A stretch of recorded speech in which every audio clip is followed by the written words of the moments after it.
fresh young thing when I waved goodbye to everything. Sure was great, so glad to know ya. Lost myself in California.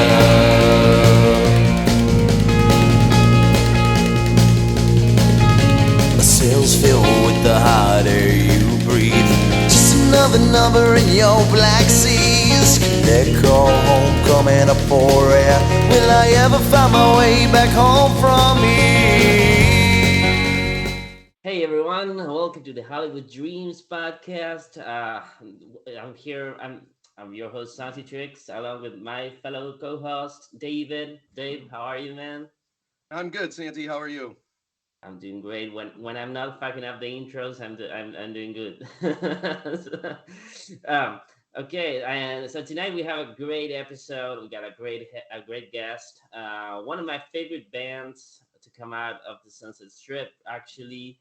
We got Britt Pennella from the great band Blackboard Jungle. Hey, Britt. How you doing? I'm doing great, man. Welcome to the show. I'm glad I finally get to do one of these. I've been watching them. I see them on Facebook, and you have a lot of good guests. Awesome. Well, we try. We definitely try. So yeah, thank you And, for it, being and it's here. only getting better tonight. Yeah, There you go. absolutely, All right. absolutely. So, Cool. how's the end of the year treating you? Good, good. I DJ. I played with my band up here. We played a few shows with Corey Feldman, which is pretty wild, from Lost Boys and all those movies. That Oh was boy, pretty cool. And I DJ a Lost lot of Boys. Christmas parties. Oh yeah, yeah. There you go. Sexy sax man, right? Yeah. Oh yeah. You play any shows with Nice. him? Not with the sax man, with Corey Feldman though. Yeah, yeah. That was pretty wild. What video you Yeah. got back there? Dave's got a Uh, oh rat. that's Oh, what, right. what do you what do you want to see? That What you rat. got I just back Oh, see the a there? video. rat Yeah. video. What is playing? I don't even know. Yeah, it's rats. Yeah, maybe that's maybe we'll awesome. get a Blackboard Jungle video on there. There you go. There you go. We'll see. Yeah, well, did you guys record it? Videos, music videos? We did. We got a few here and there. They're out there, and if we keep doing our reunion show, so people keep Huh? videoing that. Yeah, But yeah, they're out there. You know what I mean? We did one on awesome. a beach, a weird one on a beach when Brett Bradshaw from Faster Pussycat was briefly the drummer of our band, and that's out there. And it's weird because the last scene is him. It's pretty crazy. Hmm. That's awesome. That's awesome. So Britt, you just released like an EP recently, right? Yeah, yeah, we did. Well, we did some new songs, and then there's some old songs that just came out that just weren't on Spotify. I want to make sure everything's out on Spotify. Right. But there's all these dub and ska bands that have our names, so people have to sift through a lot of stuff to find our band. Yeah. Yeah, It'd be a I lot hate easier. I hate how Spotify doesn't like. I don't know. There must be a way that they can separate like when a band has Yeah, the yeah, same name. Yeah, that's yeah, that's Yeah. yeah. that's We'll Sometimes. figure annoying. it out. Yeah. Sometimes I'll like look up a band and I'll hit on that band and I'll start going through their albums. And I'm like, wait a second, this is totally different. It's Yeah, crazy. and Yeah, for some reason, Blackboard Jungle's this name all these Jamaican bands like Jamaican dub. It's really weird. Like, but it must be even crazier on the other side that they have to look at us. That's what I right. think. Like, you're Yeah, a like what Jamaican the band. hell is You're this? in Jamaica. Like, what the is this, man? You know what I What is mean? this? Right? That's a weird face. It's the Making weird. sense. You know, we just Yeah, getting no Right. high in a doubt. straw hut like some. You know. Yeah. Hmm. Yes, I was listening to that. That's pretty good. I really like that song Villa Carina. Oh yeah, yeah. That's one of my favorite. That's older stuff that we Yeah. just always recorded. So and we never got a big record deal. We got close and we even turned some down, but every time we got the chance to record, we'd record and write new songs to record. So we Right. so we have a pretty big catalog of songs. That was because Kim Fowley was originally our the guy that kind of mentored, put our band together, and he just had me incessantly writing. Like at one point Hmm. at the beginning, it was like 15 songs a day. It was insane. Hmm. There Oh were man. shitty songs on them, but it was crazy. Nah. So yeah, I guess I got my Blackboard Jungle vinyl Oh out yeah, here. I'm mailing him one tomorrow. I'm mailing Dave one tomorrow. Oh, really? Oh, awesome. Yes. Yeah, well, they're Dude, you all just made packed my up there. Christmas. All right. Yeah, so this is Awesome. a repressing, I'm assuming, because it says 2001 here. Yeah, Let's Is that the yeah, one that was on Cleopatra? yeah, yeah, yeah, I got it from that website. Yeah. yeah. So tell us how the whole thing got started. Of Blackboard Jungle. Yeah, how were you guys like high school friends or something like that? Well, Or originally Kenny and I, and we started in New Jersey together in like '85, and our first gig was at an aerobic center opening up for a band doing Ozzy covers. And it was like my first time seeing a guitar player out of my house that wasn't in my band, and it was Zach Wild, then Jeff Weiland. So that was Oh, Whoa. our wow. first gig with Kenny, and actually the drummer went on to form this band Deicide, some crazy death metal band. It's really big. And long story short, from there, we all watched Uncensored. We all were like, we all had the crew videos and like, wait, this isn't there's something out in California. Like I say, I always say it's like you're a kid. First you saw the candy aisle when you were real young. You're like, I want the candy aisle, not the rest of it. Then you go to the toy store. And then that's cool. Then you get like 17, 18. You're like, I want the Sunset Strip because it was just like the fucking wide open. It's just sensory overload. So I Right. had to get there out of high school. I just knew I had to get out of Jersey and get there. And we could get 10 years of how everybody ended up. We were in a band Filthy Rich with Jamie Scrapp, who ended up playing with Andy McCoy and Shooting Gallery and a big DJ for metal school. And that morphed into Joel joining the band. And one night, Kim Fowley really just said, "You're going to be called Blackboard Jungle. This is the plan." And he really gave us the Runaways template of how it was going to go. And that was the birth of the band, as he said, in the nuclear 90s.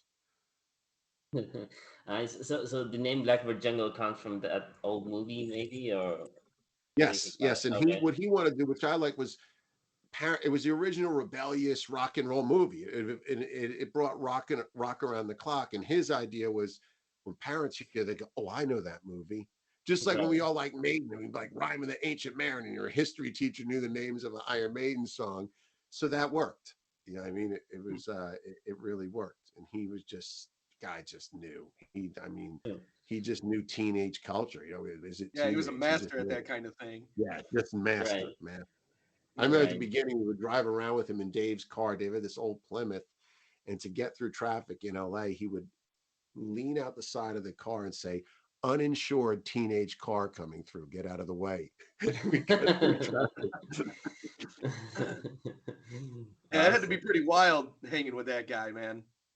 It was, and he was wilder than you think, and not as wild as you think. He was always like respectful to our girlfriends. A lot of the things people paint on him are totally not true, but Hmm. he was just funny and just a million miles an hour. You know what I mean? Like, we're not going to wait till tomorrow. Let's write every song tonight. Let's move fast. He was like no other. There'll never be another one like him. Man, and he was really on that Hollywood scene like early on with like Motley Crue. He was really trying to plant himself into He that scene. invented it. Yeah, he invented along with stuff my parents like, but he invented it. He really did. I just went to the Crew tour, Crew, Def Leppard, and Joan Jett's opening, and I'm hearing cherry bombs going. Oh my God, that's Kim echoing in an arena now. That's because that's how we talk. Hello, Daddy. Hello, Mama. I'm your cherry bomb. It'd be like, like I'm the king of the nighttime world, and you're my head. Like I just know how he thought and how he talked, and he helped us a lot. Yeah, He one of our big first arguments that was cool, where he respected me. He's like, "You need to be Axl Rose. You need to sit Hollywood on their lap and tell them your story about the heroin, about the hookers, like Guns N' Roses." I go, "But Kim, I don't do heroin. I kind of like my mom and dad. I don't. I mean, I fight with them." And I was like, "I'm not that dark. I'm not that." And he's like, "I kind of respect that." So some of our songs are about missing our friends, and like I didn't shoot up in my neck or anything, Kim. I mean, we were wild, but not. We got into the face of death once in a while, but not consistently, not really. He'd say, "Oh, you guys are cheating death," but not all the time. I remember one time, one of the funniest things he wrote is he brought us to Concrete Foundations Forum. Mhm. There was a Yes. heavy metal convention, and Yep. everybody'd go, and he was like, "You're my Sid Vicious, you're my Axl Rose. To me, you're my Nikki Sixx. You are going to be this figure." And I was a little. He had built me up. I started thinking, I'm this. I mean, I'm going to be it. And I went in the foundations. He goes, "You need to do something here to express that you are the new Nikki Sixx, and this is all bored bullshit, valley reality. What are you going to do?" Oh, I got you. I got you. So we walked in, and there was all these TVs when they'd have TV shows, and I picked one up. I don't know what I was thinking. I was drunk, and I threw it, and it exploded, and I ran, and they all tackled me, and we had made fake badges because it was about $100 to get in at CopyMat to get into the foundations. And as I was tackled by cops and are putting the plastic things on my wrists, Kim puts his foot on my back and is like, "In the name of Sid Vicious and Axl Rose, Britt is express." I'm like, "Oh no!" So they bring us with all the cops, the hotel security, and they rip my fucking badge off my thing. And "We got all your information here. Remember, it's fake." So Oh, and I'm like, "We're fucking gone. This is the best." We got off, and then about 3 or 4 years later, we're on tour of Faster Pussycat. It's going amazing. We feel like we're Hollywood gods, and we go to play the Palace in Hollywood, our homecoming show, and we're loading in. And as we're loading in, someone says they need to see you in the office, and they're like, "No, just Britt." And it's the guy who's paid for Found, and Oh he's like, no. I could cancel you right now." And I was just like, "Dude, I'm so sorry." I just admitted it. He's like, "Because you said you're sorry, and just remember things." And thank God, the guy was so kind, and he let us play, because I really thought I was going to destroy everybody's Hollywood dreams. Oh, fitting for that's the show, awesome. right? Yeah, we did. Well, and it's funny because you were saying how you were not this dark guy, like dark heavy metal guy, but at the same time, I always saw Blackboard Jungle as a more grittier band, like more darker band, not so like, I don't know, sparkly, shiny, pretty voice like Warren, for example. Like Yeah, you were, no, we were dark, and we became very dark in a way. I mean, there was things happening, but I'm just like, we had not a crazy amount, especially beginning, of drug use. I just say, like, no needles. You know what I mean? right. Like Yeah. there was, you know, one of the guys did date a hooker. Actually, like, it was, there was a lot that did go on, but when you saw, there were certain bands in Hollywood, we were between the strip bands, I think, and the darker bands downtown. And like, when I first went to LA and saw Celebrity Skin and Jane's Addiction, I thought it was like a nuclear war going up. I like Rat and Bon Jovi. So one thing Kim said, it was true, was like, let Hollywood give you your story. So being Right. from the suburban kids, it's just like living it. Eventually, it gave me the story. We definitely were a little darker, but if you stick us next to guys that were shooting up and a guy in their band was dying every week, well, we weren't that dark. You know what I Right. mean? Yeah, We were absolutely. Yeah. Hollywood apartment dark. You know what I mean? And I think the brotherhood of having each other is what kept us, you know, not from going over the edge dark. Like, I'm pretty good friends with Davey Vane, and we talk about this all the time. How, like, Guns N' Roses, the Sea Hags, they're very dark. Our bands were dark, but we Mhm. still kind of held each other up and wouldn't let anybody go totally down a bad hole without, like, just saving them or doing something. Was Guns Yeah, I N' kind of. Roses considered that dark? What'd you say? Was Guns N' Roses considered that dark back then? Yeah, yes, because people were dying around them all. I mean, out of the gate, you got Todd Crew going somewhere, dying. It wasn't them, they didn't die, but everybody, one of those bands, we go, wow, everybody around them dies. I'm from suburbia, someone's dying around them. It's like, they're talking about people dying the way in my high school, it was like someone got lice. You know what I mean? Right. Listen, everybody, Yeah. someone got lice. Like, oh yeah, Jimmy OD. Like, this is a thing. People just OD and die.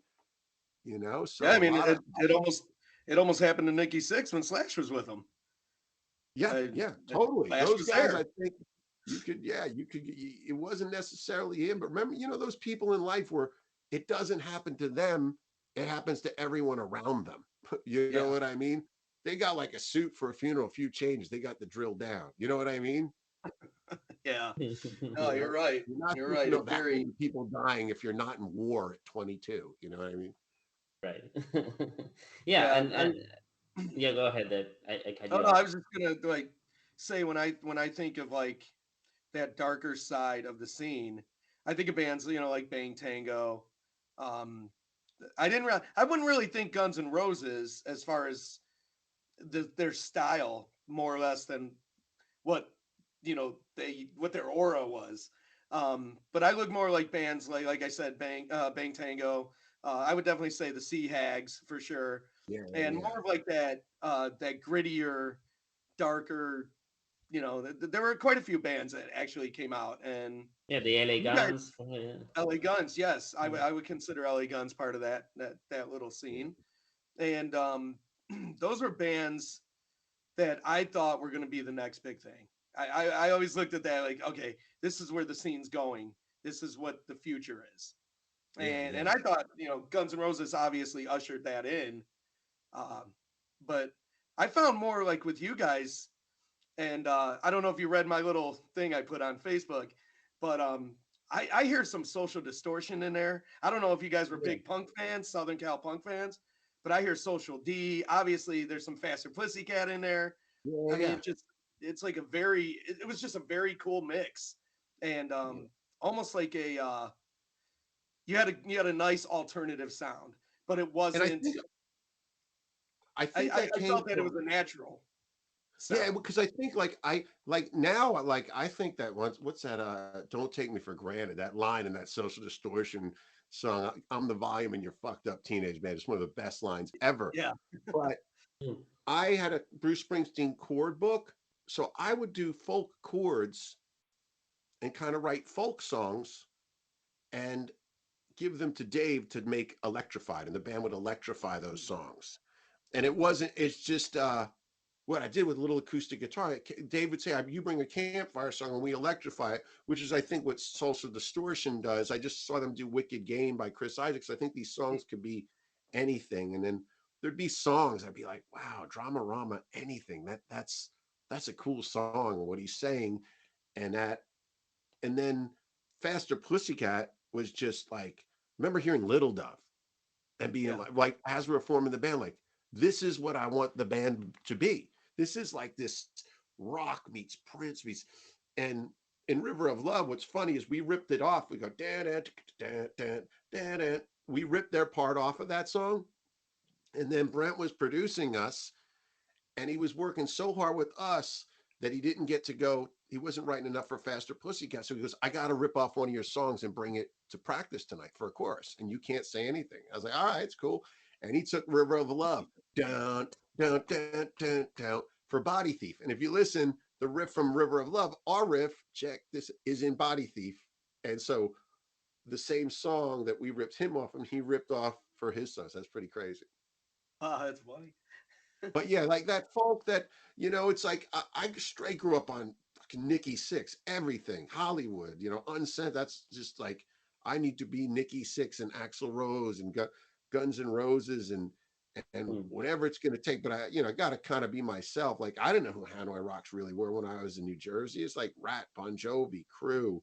And one thing I feel like Guns, Rocket Queen, that beat and gun, doom, doom, dagga, doom, I call that the Hollywood groove because that was like a sound that came up the Sunset Strip. And if you walked in a rehearsal room like Hollywood and Western, you would hear that drum beat, uh, Gypsy, whatever by LA Guns, you hear it.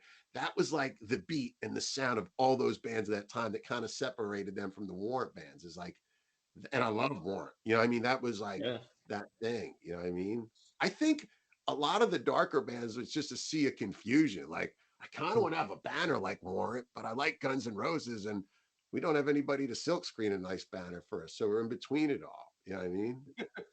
Yeah, you were a Trust me, nice I want to mix. be tough. I want to be tough. The band tough. You know what I mean? Right.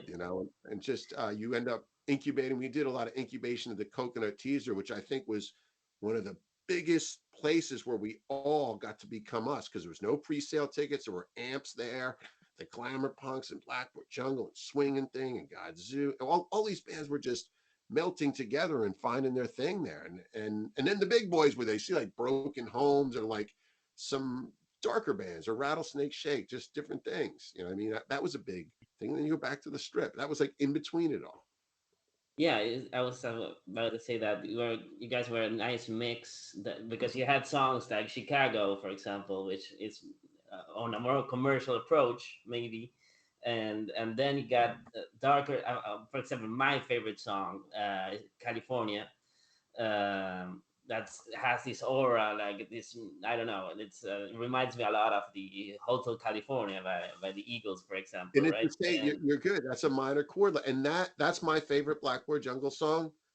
And I all right. remember being an English acid, and I just was so blow off my parents. Didn't talk to them a lot, and there was a payphone at the donut shop across from there, and it was like 11:30 at night, and I had to call my dad to collect on Father's Day, and he was just so bummed. You didn't even remember, you know what I mean? Someone told me, and that was like, oh, and that was that response to Kim of like, I'm like, we think of Guns, uh, Welcome to the Jungle.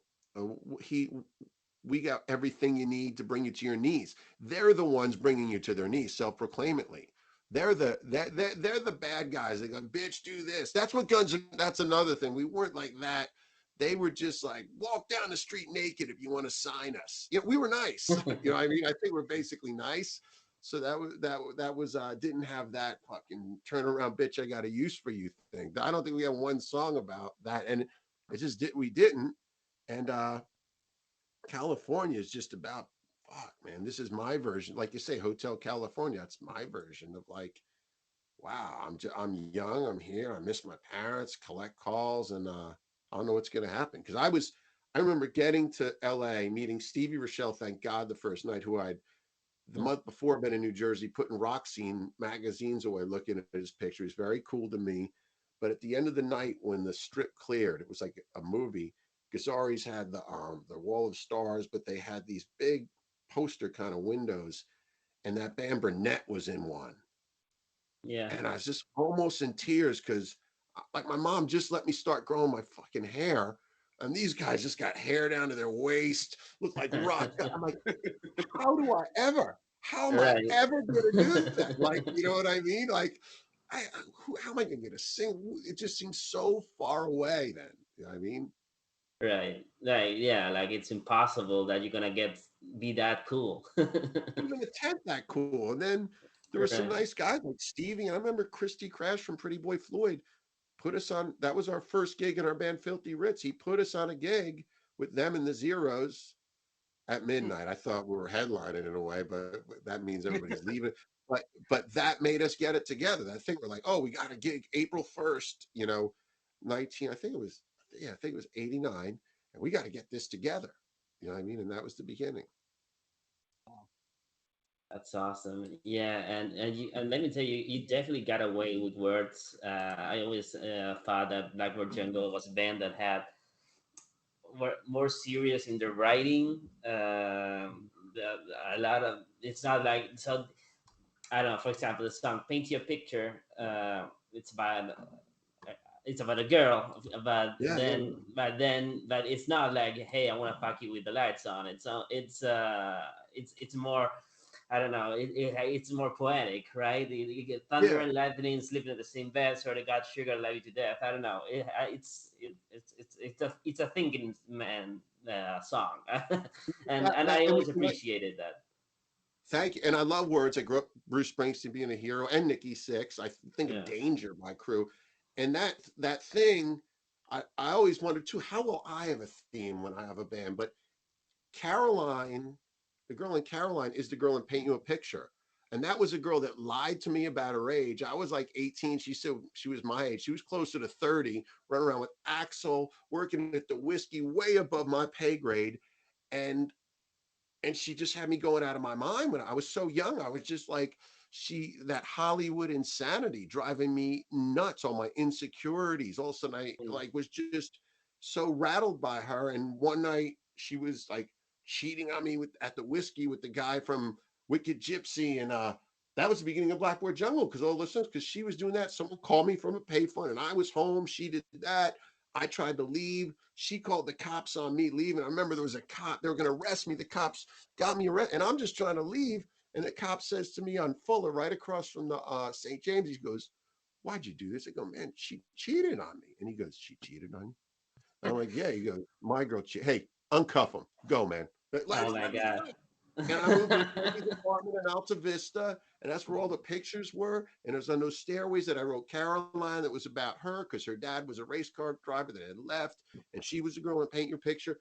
And this thread starts going through everything, and there's lots of songs thrown away, but like it's just like there's a thread through all those songs that I say. Kim definitely taught me well. Kim was a huge influence because you have to. Hollywood will give you the story. It will give you Right. if you just absorb it. You will have your story, and we all take it in differently. You know what I mean? And I think we have a very common experience with a lot of people that were, like the Pencasts. I love Mike and Chris. Those were brothers. We're all kind of going through the same thing a lot, and we all wanted that brass ring. And we were after the gold rush, I call it. We all moved because of Guns N' Roses. Hundreds, kids, just going this one place, this one little block, because of Guns N' Roses. Yeah, And that was that's the story. So that's that Hollywood gave the story. And like I say, it's a lot harder to live them than to write them. But that was exactly what us as a band, and not just me, we were going through it. Any song that I could tell you the part of the story, continuing to what we have now of how it fits in a lineage of us. yeah, and I can see definitely the sound evolving as you guys progress through the '90s. I don't know. For example, I also like the song "Angry Young Boy," which is one of your later stuff, right? Well, that was Stuff. the beginning. That was Kim Oh, Fowley going, "You need to be funk metal like Electric Boys," and that, yeah. and he started rapping in that. I want you to be a funk metal band like the because it was that time when all that funk metal was extreme, and I didn't have the Well, balls to yeah. any. I was gonna say I thought it was later stuff because it reminded me a lot of I don't know Love Hate that style of that type of bands. So. We were totally into Love Hate, and Love Hate. They had this place Soul House downtown, and we just go and be like, these guys, they let the little kids in and they would give us advice and then they got signed. I mean, I remember sitting in an apartment on Clark and the guy from Johnny Crash and they're signed. These are guys that were hanging on the strip. They're going to have the red label, the Columbia record. That's just like, this wasn't Nikki Sixx. This was some guy that hung out in a rock band. And that line, like you saw it, mommy takes the strings off your bass so you won't hang yourself. And when you're young, the little things seem larger than life. And Love Hate, Gangbang Slave Girl was Carol, the girl that I end up dating. So there is the thread. So maybe we continue Okay. the thread. Oh, that's nice. Well, you And you had can to look. hang. You didn't hang yourself, strap yourself to the Hollywood sign either. And I know, that's but another skill. I did throw the TV. I did get Okay. naked on stage. We have our own things that people talk about. You know what I mean? Your own Hollywood stories. We do. I get a lot of remember when you did. You're like, oh, fuck. I can't believe I did that. Now, now I will say one of my favorite songs is "An Old Friend." When I first heard that song, man, that's such a like an emotional song, and I know it's may not be as colorful as some of the other ones, but that song really resonates with me, and I'm sure it resonates with a lot of people. And Britt, I think I might have even told you that that's one of my favorite songs from you guys. You At did. one point, I know we were talking a little bit. Even now, man, I hear that song, and that's a song I listen to a lot, and it reminds me of like just and I can be kind of an emotional person, and Yeah. I think about friends all the time that I kind of lost contact with, and there's so many that I would love to just get a phone call from and have that conversation. And you're in that line where we go back in In time, time. and And, yeah. I mean that's like, man, it gives me chills every time I hear that song, man. It's so good. It's funny because that would be my number two next to California because it's like um I was working at a phone sale and it's so weird that it means more now than I thought. At 23 I thought I'd lived a lot because I missed my high school friend. You know what I mean? So or 21 maybe. I was working in the old band building at a phone sales job with Marky from Rock Dolls, Jeff from Bad Blood. And you remember when you'd have phone bills if you called it, but you had unlimited phone. Remember this guy, Michael Drager. I still remember his number, 431-107. And if you listen to it, and I would call and listen to their answering machines just to get this hit of something because I was in this Hollywood thing and just hear their parents' voices when no, and just hang up. And it was giving me such a rush of like missing all these people back home because we're still big about our friends. There's a big friendship around Blackboard Jungle, and I would just do that. It would mess me up, and then I kept doing that, and I had a little home recorder, and I got introduced to coffee by Marky from Rock Dolls. He's like, "You want to wake up, drink coffee?" And as a kid, I'm like, "Coffee sucks. I like ice cream." And he gave me coffee, and I was like jolted. The first day I had the coffee, first day on coffee, and I had a little recorder on that Chicago, just knocking songs out. And there was I was thinking of Free Falling, which it's a lot like that feeling, whatever that feeling is, where you're just like, but yeah, that's a special one. And like you say, is that us or is that everybody we know and the feeling of them? You know what I mean? And like you said, that's an experience. If you understand Hollywood and you understand Ohio or somewhere else, both places, I don't think that we would have written that if we just lived in Hollywood. You know what I mean? It had to be a thing for home. You know what I mean? Hmm. Yeah, yeah, and I feel there's a lot of that. I don't know if you're familiar about the film that I'm doing about the Cleveland music Cleveland scene, Rock. Yeah, yeah, yeah. the Cleveland Rocks. Yeah, and when I hear their stories, and guys, we have a lot of bands that went from here to LA, bands like Liquor Sweet and the guys in Legs Up. I mean, Yeah, they're all Ohio guys. There's a lot of yeah, Janie Lane and Stephen yeah, Sweet are Ohio guys. So you know, uh, and they all have their songs here, and they're great songs, man. And our bands here that didn't go to LA, that stayed here, there's a lot of really good bands um, that have songs like that catch really yeah. catch my attention.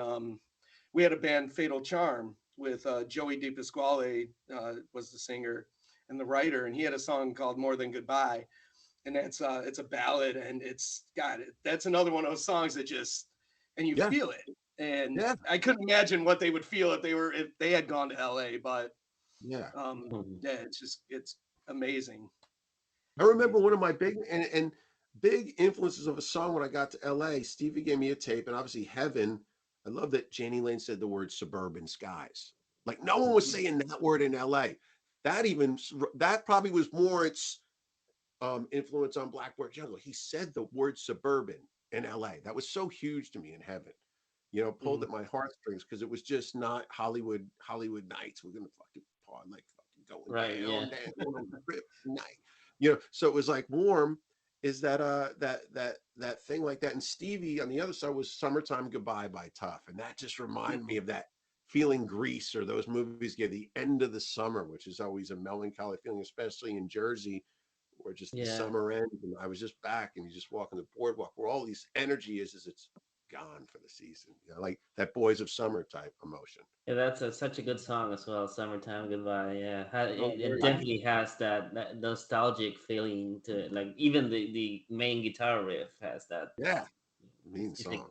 it's sad but fun at the same time. Yeah, I and like that. And another one when I was sitting in the Roxy, one of the best songs I've ever heard, I still say, On the Run by Swinging Thing. Oh my Oh God. yeah.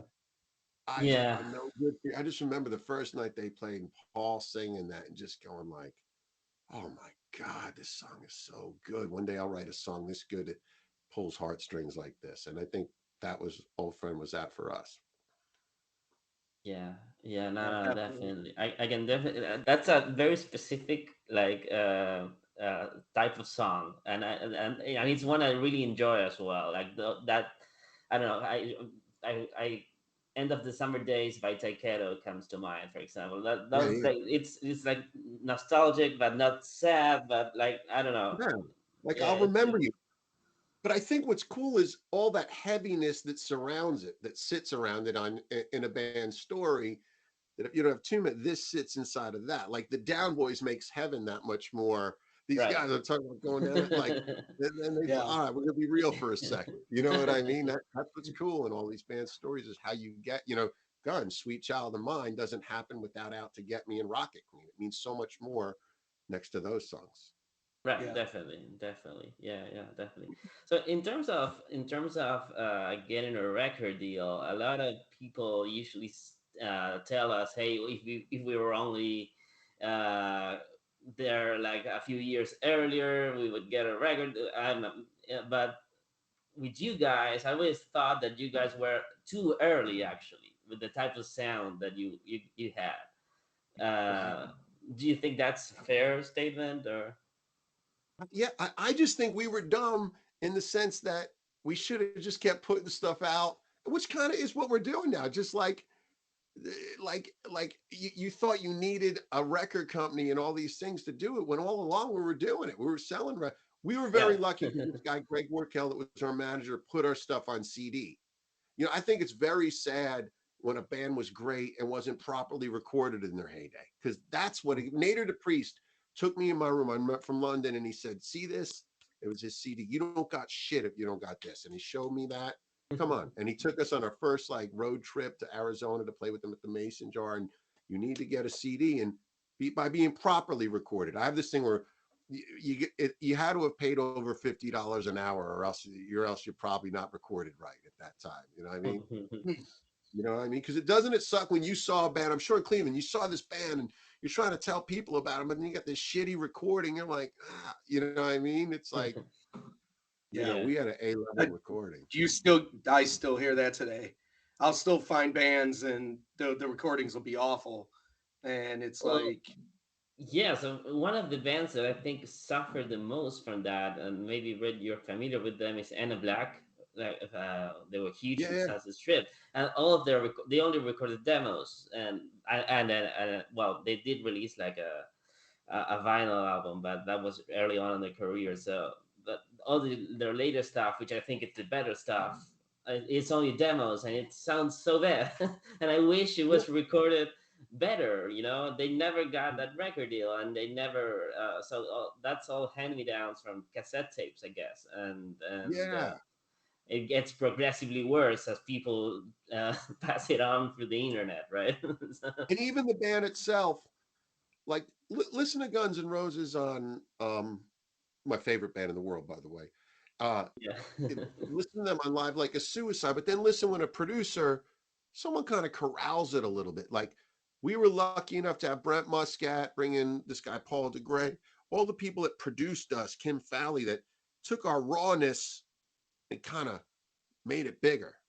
Swinging thing. They had Tommy Thayer and was the Eric Turner from I forget who they had Yeah, from Eric Warner. Turner. Yeah, Yeah. corralling them. That's why this stuff sounds good. I think it's having a good producer that understands the band and makes you go, "Oh, you got to play those drums in time." I didn't even know what drums in time were or what a harmony was till Brent told us. You know what I mean? I had no idea what. So, and even to this day, if I play with someone, I go, "Oh, that guy's never been produced," because he just can't handle the hot seat of like, "Nah, give me another idea." Brent used to be like, that song, Teach Ourselves to Fly. I thought we are done. He's like, "It doesn't have a chorus," and it didn't. At that, you need to write a chorus. Like everybody gets to go out, but it's going to sit in Hollywood and Western and then write a chorus. Like, but I'm glad we did. That was a lot of Brent. Like the beginning of our song, "The Prettiest Ones," that whole guitar thing. Brent's like, "Don't come back, Dave, till you got something like Purple Rain." You know what I mean? Like that Oh sounds as wow. good as Purple Rain for an intro. And being produced and recorded right, so a lot of things have to line. I feel like stuff lined up so well for us. We had this great contingent of Boston people that came and really helped propel our band at the beginning, be that core crowd that brought other people. We had a CD. We got to tour with Faster Pussycat, had them behind us. We not only had, but are still having a great run with our reunion shows with everything. I couldn't have asked for more. We're all four still here playing together. There's nothing more I could ask for. I remember we had a friend that ran the studio. It's now Jimmy Kimmel Live, that killed himself. It's very sad, but he wrote at the end of his suicide note, "Britt, the band will make it." And when we didn't make it and he died, I was like, well, that kind of sucks. But now in hindsight, we did. I'm fully like, we did it. We're doing it. Like, we have something so special. It just is different than you think it would be. You know what I mean? Yeah. No, I Yeah. agree, and that's a conversation we kind of have a lot of times with the people that we have on our show because they come here and tell us, "Hey, I wish I would made it," or "I didn't, we didn't, I kind of made it, but we didn't." And we always tell them that, "Hey, if people want to hear your music, 30 years on, people still know who the fuck you are and know what your songs are, or have your fucking albums, like in Argentina." Yeah, That's yeah, what yeah. that is making it. What else is making it? Okay, I, like you you, say. you don't have to be Van Halen to make it. Mhm. I mean, No. yeah, And your words, your music, it all made an impression. And you know, we're not the only ones. I mean, you have the Well, reunion shows. I'm sure those shows are packed well, when you I guys feel go like out. you're almost like a sports team, and the reunions are big because of who, not just us. I don't even think we hit 50% of why we're good. We're probably 25. Then 25 is we own 25%, 25%, 50% is the crowd, and the 25, the other is the other bands that play with us, and a lot of them are recurring. Mandy from the Glamour Punks. We are just dude, we had Mandy and Jeff from Bad Blood hugging with Kenny on stage. That's what we're good at. It's like bringing it all together. You know yeah, what I mean? Like a sports team. Like sometimes your sports team even loses, but you go because you love that team. You know what I mean? You just go like this is a feeling of everybody together, an inclusive thing, and that's what I think we are. It's very inclusive, and the band belongs to everybody. And we belong. It's a all inclusive thing where everybody matters. You know what I mean? And that's what I like about it. It brings swing and thing. I think we're a big meeting place for everybody else. Sometimes people meet and like Mandy might see Jeff and they're uh, from Bad Blood and they're probably talking all the time because they rekindled that friendship at our show. And that's a big vehicle that I really like. And the Viper Room being a special place to do it with Tommy and Jamie Scrap being a part of just putting the shows together. It's a big group thing. And I think the biggest thing me and Dave have talked about making it for us, watch him take it down tomorrow, is Eric, the old DJ at the Rainbow, helped to get it up. But in the corner of the Rainbow, there's a Blackboard Jungle poster that once was in my grandmother's house, by the way. But oh, as you look, looking over the whole dining room is a big Blackboard Jungle poster, and that crushes to me any gold record. And they had to move it from outside because the Lemmy statue went there. But that you guys know because that says what we're all about. We're all fans of stuff. You know what I mean? Yeah. right, Yeah, yeah, that's definitely one of my bucket list things is to get to LA before it's completely changed. Um, I hope to get there and actually see where all this stuff happened and where all these dreams happened and where, you know, my passion and my love for music, you know, Yeah, yeah. is obviously because of that scene. And, Yeah, yeah. The you know, dresses are still there. You know, you just you know, you just you can see it all, and the rainbow is just still just amazing, man. It's just yeah, it's just I can't wait we to, I love can't that. wait to get there. And Yeah. I don't think I'll leave. I don't know. My kids are growing up now. I just might stay in LA. Hope you have a spare room, Brett. Maybe I could come and crash with I'm you for a not in while. LA. I'm in Northern California. I go down. I go down visit. I love leaving LA now too. I love going and leaving. You know what I mean? only It's a in great short place to be. amounts, yeah. Well, I'll stay in Northern California. I'll pay rent and everything. It'll be cool. There you go. Let me know when you go down. I'll meet you down there. I'll give you the tour. Dude, Yeah, that would be awesome. Yeah, I will definitely. Yeah, I'm sure we'll keep in touch. So it'll be cool. yeah. Yeah, yeah, I was back. I went to LA back in 2018. I did like a whole California road trip thing, and the first stop was LA, of course. And yeah, I mean, I went to the Rainbow, the whole like little tour around the strip, or what's left of it at least. And yeah, they're like monuments now, like everything's there, but not quite. It's not quite the same, I would say, of course, right? I mean, everything's cleaner. I don't know. Well, Uh, it's probably like when we were in LA, what hippies felt like when they went up on Haight Street up here. You know what I yeah, mean? sure. It's just like, or when I go to Jersey and I walk by the Stone Pony, there's remnants and it's cool, but You know, it changes, but there's never going to be. That's one thing I like about the Jersey Boardwalk, Seaside Heights, where you still go. And I think it got a second life because of that show, The Jersey Shore, where it's just all these crazy people just walking at night on a Oh summer yeah. night, up and down. And we all just conveyed that, like, and you just went to LA, you had no plan, you just went, and it was all this youth, girls, guys, everybody, just girls on leashes with guys, and guys with candy hair. And like I was gonna say, when I write my book, I say it was like candy, you know, and the goth people were like the black licorice, you know what I mean? It was just like this vomiting of color and sensory overload. You're just like, this is incredible, Well, yeah, I you know. mean, there was no shortage of crazy people when I went there either. I mean, the very first thing that I saw when I got to the hotel, I went to the hotel, left my bag, got back out. The first thing I saw, this completely naked guy ran past by me with two cops chasing after him. That was the first thing when LA, I saw in LA. I mean, I just thought to myself, well, this is it. I'm here. This is the Yeah, you just be 110-degree heat, and there'll be a guy walking down the street in a full Batman costume, and you start to think it's normal. You start going, oh, that's yeah, just yeah, you know, waiting for yeah, him to cross the road. You know, yeah. You got it's the a weird thing. Scientology guys, and across the street, this guy dressed in a bunny suit, and then it's insane. Yeah, Yeah, it's yeah, insane in a good way, like it's yeah, in a yeah, nice way. Yeah, yeah. yeah, Hmm.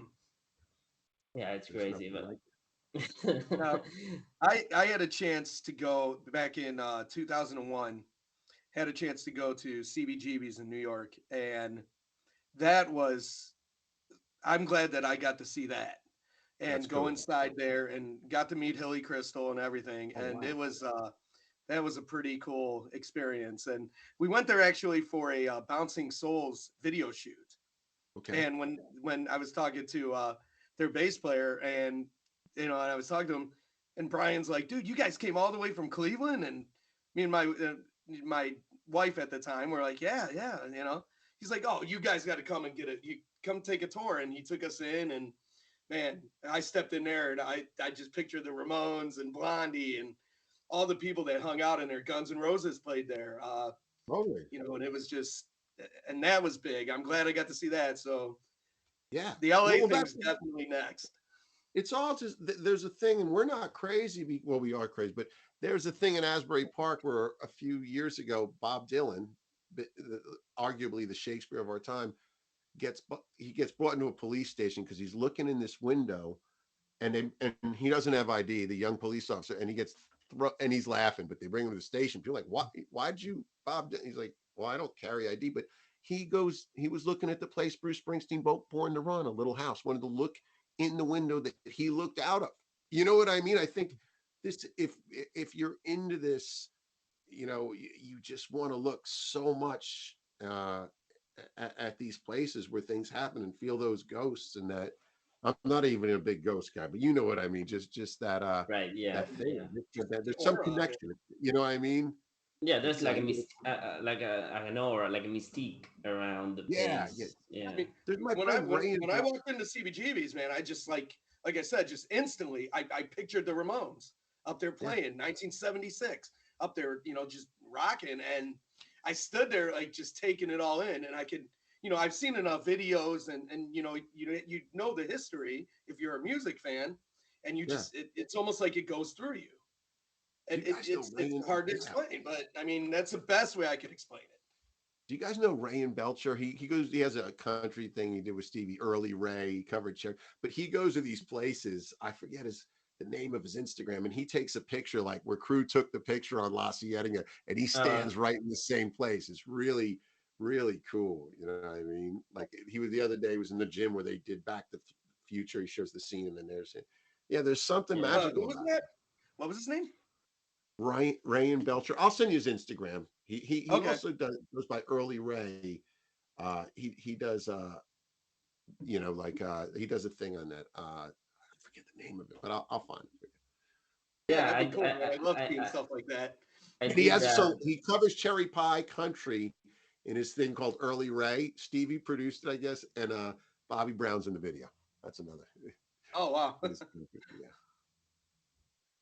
Yeah, I kind of did that when I went to New York. Last time I went to New York, you know how Kiss, before they made it, they had this picture again. They were standing against like behind the light pole, something like that. I know.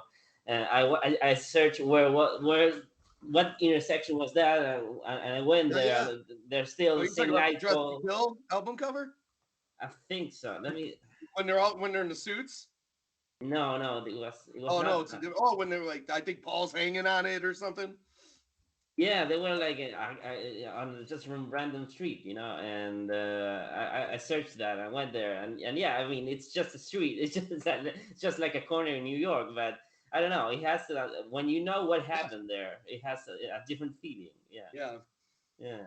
I mean, I get yeah. that feeling. I get that feeling here since I started doing that documentary. When I started meeting with all the bands and started reminiscing on everything, I'd go to the old venues where, they're not the venues anymore.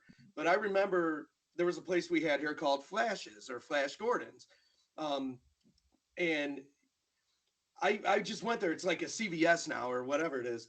And I'm standing there and I'm like, man, all the bands that I met there, bands like Babylon AD and Wild Side and just the tons of bands. I mean, I've seen them all there. Child's Play, so many bands play there. And I'm standing there and all instantly I remember all that. Even though it's a freaking CVS, Yeah, I remember every moment. It's just like, wow, Hmm. I remember seeing Rob Zombie and Pantera here, yeah, it's awesome. It's crazy. just, And putting those pieces together. I just called Billy Rowe the other day and was like, "Was Charlie Chan printing always there on Sundays? This printer that's," and he said, "Yeah, he thinks so because we'd all go get these things half tones where you'd have to make your fly." I'm like, every band in the world, probably Guns N' Roses, everybody going there get their half tone. Like, wow, Hmm. everybody just walked it because then sometimes things are just done, and you just got to know when you're in a moment. You know what I mean? Like you making this movie is a moment.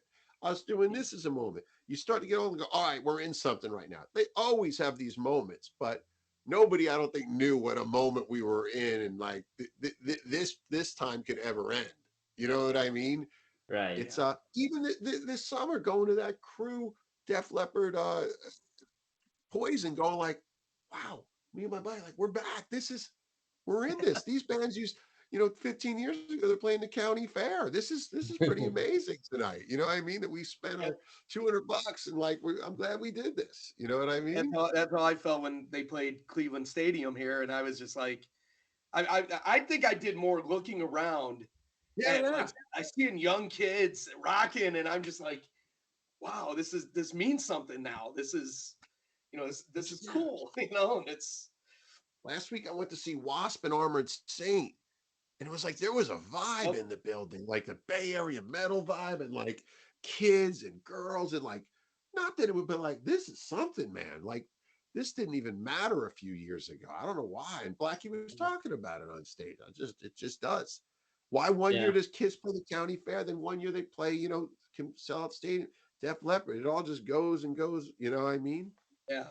Yeah, I went to see Pretty Boy Floyd a few years ago, and the whole audience was. I don't think that there was no one beyond 50. Everyone was younger. Everyone was between 20 and 40 years old. So and they were kind of surprised by that. You know how they were kind of shocked that so many kids wanted to see them. So Steve Summers actually mentioned that on that show.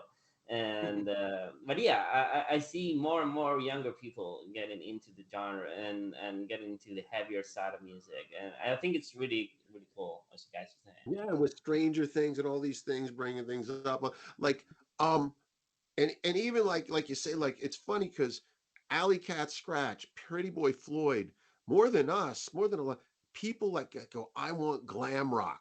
That's who you're going to Right. go to. They dot every I, and that's cool. They have good, but they are when you're in some cold, like I don't know where, like the Netherlands. I don't know if that's even cold there, but you're overseas. You're like you look at that. That looks like Hollywood in the dream. The same way that Tough. I wanted to be hit by sensory overload and Tough and Motley Crue. I wasn't ready for the Sea accident, and that's what's cool about Guns because they hit you with that sensory overload, but they also had that the darkness of, social. I don't know. It was just everything. It was like nothing Yeah, I'd yeah. seen because I didn't grow up on punk, so that was a gateway to everything. That was probably my punk rock. This looks like bikers, skaters, glam. What is not going on here? Who's even Right. Yeah. the singer in this band? I thought Duff was the singer. You know what I mean? You're like, wow. Yeah, I didn't really get into punk rock until seeing all the bands with Ramon shirts. And I'm like, I Yeah. got to see what this Ramones thing is about. And I really latched onto that band. I loved them, and luckily had the chance to see them.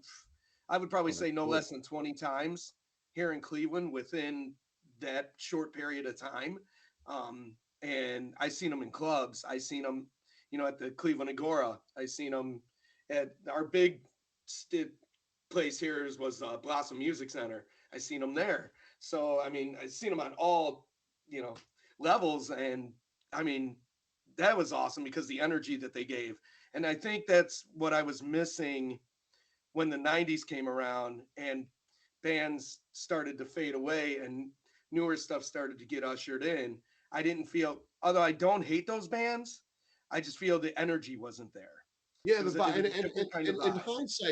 hindsight, wow, they were rocking too. But it just seemed like it was closing the door on things we love. But maybe we were just closing the door on ourselves, and everybody's just confused. You know what I mean? I think Yeah, all us rockers on the side, we were confused as fuck because it was no longer art. It's like sports. It's like, well, it's a new team in town. You know what Right. I mean? And just panic, fire the old players, fire the coach. What do we do? Oh, we're still not scoring. You know what I mean? But but just hang in and it comes Yeah. around like everybody, your hockey team. My Sharks will eventually win Is at some point. is that scene in The well, I don't even want to talk Simpsons? about hockey teams right now. I'm watching my Devils lose 3-0 right here. Nothing's like the Sharks, dude. It's a oh God. That's my Yeah. team. That's even worse. It's like that. It's like that scene in The Simpsons where the grandpa is like, "Hey, I used to be cool. I used to know what was cool, and now that's not cool, and it's gonna happen to you." Hmm. It's true. Yeah. I guess. I mean, people like to go on and on what happened to the Hollywood scene. If it was grunge, it was whatever. If it fell on under its own weight or something like that. But I don't know. It's just I think the better way to explain it is just a natural progression of music, right? I mean, Yeah. You yeah, know what? It happened to the bands in the 70s. It happened to the bands. And it happened to the grunge scene too. It just all just kind of, but everything circles back around at some Yeah. point. And we happen to be in our little revival right now, which is, Yeah. hey, fine with me. Yeah. You And like what you like. Yeah. yeah, And it speaks to you. And that's what it is. You know what I mean? yeah. I love it. I love every second of it. I'm glad that Santi here invited me to help co-host the show with him. Hmm. Yeah. Um, This is great. Keeping it because this is, alive. I Yeah. mean, it's awesome to be able to sit down Yeah. and to hear your guys' stories and to Yeah. kind of see it through your eyes. And Yeah. like even just tonight, I'm sitting here, I'm listening to you talk, and I'm hearing stories about Brent Muscat, and I never pictured Brent as a producer. I Yeah. never like I can't imagine that side of him. I see him as, he always seemed to me like he was the quiet member of Faster Pussycat, the more just laid back, kind of just kept it kind of cool. I never picture him like, I can't picture him telling bands, "Hey, this is what you need," or Dude, so it was insane how hard he worked us. He had he was so passionate about us, Hmm. making our songs, trimming the fat off our songs. A-level producer, that guy. Wow. You know what I mean? And I can, when I was playing God Save the Queen with, I think we're playing with Black Cherry or Junkyard Downtown, and I had tried to get, and we're playing Paint You a Picture, and I look and he's in the crowd. Like that was like one of those, whoa. Hmm. You know what I mean? I like, to this day, I just go that he's my friend. Like, dude, just sitting in New Jersey looking at that bathroom. Well, that guy, so they're the coolest band in Hollywood. Cooler than Guns, cooler than LA Guns. They were just admitted cool. And that they took us under their wing and just did it with us. So cool. yeah, it's awesome. That's the stuff I like to hear. That's stuff that I had no idea until you started talking about it tonight, and that's awesome. Yeah. That's a whole new perspective on it. Yeah, yeah, he Yeah. really works. And I love it. He's like, dude, 30-40% of our, but Kim Fowley, but you would die. Like he was, he's that whole record. He really is. It's just, it sounds like a demo without him coming in and doing it. Yeah. That's awesome. Huh. So did you play did you guys play the Cat House uh, No, back I then? think that I don't know for sure, but I feel like we were resented by the Cat House. It didn't work the way you would think. Maybe Brent was resented by the Cat House. I don't know. I mean, I bet you if Tammy producers we have played the Cat House, but you start seeing politics, you start seeing how it really works. You know what I mean? Like, it was but when we got their tour and went out with them on Whip, like, dude, like 90% of people that know about us, it was those few months. That was a dream. You know what I mean? Yeah, Yeah. because there's always people tell us about like this little like this dichotomy between bands that play the Cat House, the downtown, those types of clubs, and then the bands that play the Sunset Strip, who are more glammy or more polished or something like that. Yeah, and even the glam bands, they're all in the punk. Like, dude, I think Confusion made the best bands. Like Guns N' Roses were like, should we have teased hair or not teased hair? Alice in Chains, are we a glam band or a grunge band? Vane, like we're kind of Gene Loves Jezebel, but we're kind of Aerosmith. Like we're kind of like I think the Yeah. Confusion makes for a good melting pot of some cool music. You know what I mean? Yeah. It's like Yeah, who are we? Like, like I yeah. guess we Some should. of the best bands, some of the best bands were the ones that crossed that line, like you guys or Life, Sex, and Mhm. Death, for example, or those types of Or even bands. or even Skid Row. Skid Row, Skid Totally, Row yeah. kind totally. of were like, Yeah. what are Oh, we? Skid Row got a pass. They could play with Pantera and they could play with Poison. They had the ultimate pass. Yeah, they But did. I mean, that's that's incredible. yeah, like so Um, I'm kind of Phil from Pantera, but I'm kind of like Brett Michaels. You know what I mean? Like, yep, so it's just confusing. I love that you guys like. There's no answer. There's no You're answer. You know what I mean? right. It's just that's Exactly. the mystery, and that was rock and roll is the mystery. You know what I mean? and a lot of bands, and you guys probably too. So many people coming in with so many different musical tastes, and you start throwing it all in the mix, and you never know what you're gonna get. And We it's have it's funny because I love our local team here, the Warriors. You see why that basketball team succeeds because everybody does a job and nobody is afraid to pass or step on each other's foots. Blackboard Jungle, when I look at other bands, has such a great system of like, yeah, Britt, you write the folk songs, Kenny's gonna polish it, Dave will take care of arrangement and guitar, Droll's setting the beat, and like everybody's just cool with like doing their thing. You know what I mm, mean? Just like we all got a job and we can pretty much keep it together, get along, want to kill each other, but for the intense what we end on, I think should end on is like I used to see like three guys from Guns N' Roses walk into a room, and Jesus, the energy in a club would change with just two or three of them. I mean, I've seen them live, but I've never seen all of them walk into a party. But I've seen some, and the atmosphere changes. Faster Pussycat, when at that time, the original lineup with Brett Bradshaw, when they went somewhere, dude, whether you knew it was rock or that they could change the atmosphere of a diner. You know what I mm, mean? And these guys in my band, there is a collective energy that something happens when we could sit at the Cracker Barrel and it would change. And just like swinging thing, that lineup, they could change the, Mel's, a booth at Mel's, the energy will change when those guys, they've got their humor, their inside jokes, their music.